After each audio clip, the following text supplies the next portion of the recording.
पत्रकारों के सवालों से घबराई पूर्व राज्य मंत्री भाजपा विधायक अर्चना पांडे। भाजपा से जिला पंचायत अध्यक्ष पद के प्रत्याशी प्रिया शाक्य को लेकर किया गया था सवाल। दरअसल जिला पंचायत सदस्य के चुनाव के समय बागी तेवर के साथ चुनाव लड़ने को लेकर प्रिया शाक्य को एक प्रेस विज्ञप्ति जारी कर किया गया था निष्कासित। उसके बाद प्रिया शाक्य ने अच्छे मतों से जीत की थी हासिल, जबकि भाजपा प्रत्याशी की हुई थी हार। जिला पंचायत अध्यक्ष चुनाव आते ही अचानक ही उनको भाजपा में बिना शामिल किए ही बना दिया गया जिला पंचायत अध्यक्ष का प्रत्याशी। इन्हीं सवालों पर घबराए विधायिका और पूर्व राज्य मंत्री भाजपा के शीर्ष नेताओं से जवाब लेने की कही बात।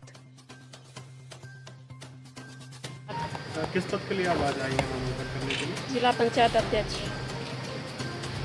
क्या अगर आपको चुनाव जीतती है तो क्या आपका रहेगा आगे का? हाँ, अध्यक्ष बता। दोबारा पूछे ना, समझ नहीं पाएंगे। अगर आप चुनाव जीतती है तो प्राथमिकता क्या रहेगी आपकी? जिले का विकास कराएंगे, जो सारी कमियां होंगी वो कराएंगे, पूरा नए काम कराएंगे। कहीं ना कहीं आपके सामने एक बड़ा चैलेंज है, क्योंकि आपके जो कैंडिडेट हैं वो आपके साथ ही निकले हैं और 15 आपको आवश्यकता होगी, तो ऐसे में कोई एक बड़ा चैलेंज आपके सामने कैसे वो सर्वाइव करोगे आप? आपको लगता है कि आप जीत जाओगे? इसका चुनाव है अध्यक्ष भारतीय जनता पार्टी के पास नंबर और गढ़ पूरे हैं। पूरे नंबरों के साथ भारतीय जनता पार्टी पूरी ताकत से जीत कर चुनाव है। ये मिला तो आप चुनाव लड़ा जी, आपको निष्कासन भी हो गया, उस वक्त कैसा महसूस किया था आपने कि आप मांग रहे थे आपको टिकट मिला, आप निर्दलीय क्यों लड़ गए? मुझे विश्वास था पूरा, टिकट मिले या न मिले मेरी जीत 100% होगी। फिर उसके बाद आपको प्रत्याशी बना दिया गया अचानक? जी, बहुत अच्छा रहा। अध्यक्ष जी से पूछ लीजिए।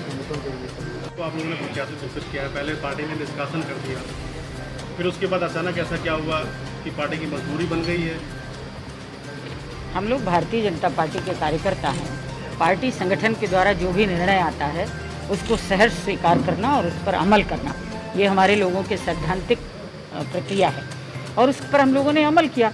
प्रिया के हस्बैंड, प्रिया के पति ओमकार शाक्य हमारे युवा मोर्चा के जिला उपाध्यक्ष थे और उन्होंने टिकट का आवेदन किया था, लेकिन कुछ ऐसी परिस्थितियां बनी जिसके कारण हम प्रिया को टिकट नहीं दे पाए।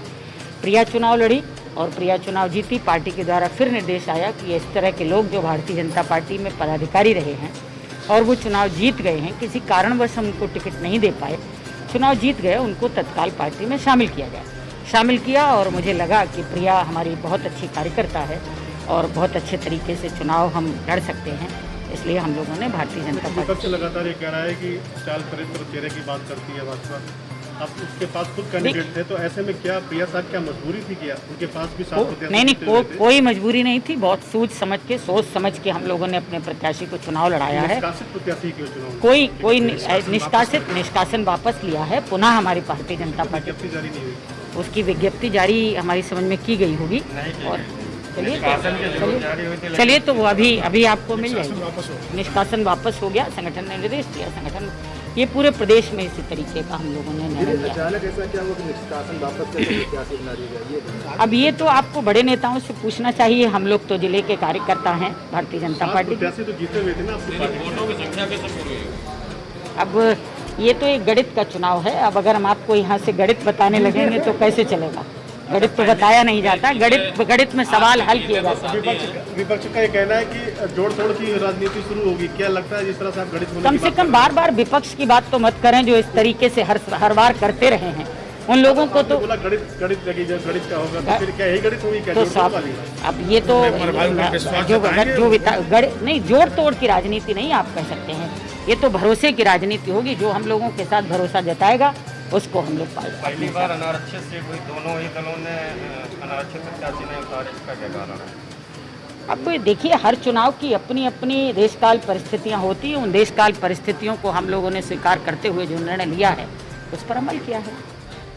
क्या सोचते हैं पूरा? Of course